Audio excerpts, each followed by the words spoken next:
La politique, Antonin André, bonjour. Bonjour Thomas. Ce matin, l'appel de François Hollande sur le risque Front National. Emmanuel Macron lui a répondu.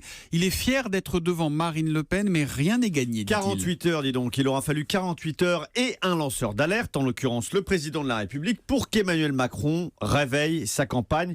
Lui qui le revendique, le droit de savourer sa victoire du premier tour.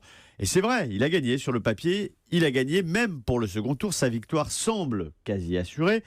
Mais l'enjeu n'est pas tant la victoire que de casser une dynamique FN qui tourne à plein régime. 6 400 000 voix en 2012, 6 800 000 voix au régional en 2015, 7 600 000 voix dimanche dernier. Combien le 7 mai, si Emmanuel Macron est élu avec un mince écart de voix? Alors il aura gagné certes, mais contre une Marine Le Pen et un FN en pleine dynamique. Ce sera une victoire à la Pyrrhus dans un pays fracturé. Le rassemblement du pays sera compromis, la majorité incertaine et la France probablement ingouvernable. Bon, la réponse d'Emmanuel Macron, c'est en quelque sorte « je vais me battre contre Marine Le Pen, mais à ma façon, à ma manière, avec mon style ». Je suis le maître des horloges. C'est la réponse d'Emmanuel Macron et c'est une posture d'autorité.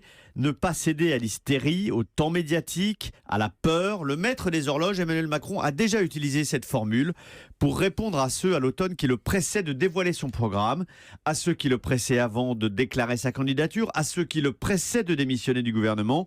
Il renoue avec une formule de François Mitterrand, donner du temps au temps, ne pas céder à la pression de l'événement, aux médias. Nicolas Sarkozy et François Hollande, eux, n'avaient pas résisté à ce rythme imposé par les chaînes d'infos, par l'actualité immédiate qui amène un chef d'État, par exemple, à dialoguer avec Leonarda. Emmanuel Macron, lui, veut imposer son temps, sa stratégie. Alors, c'est son choix. Il est critiqué pour cela.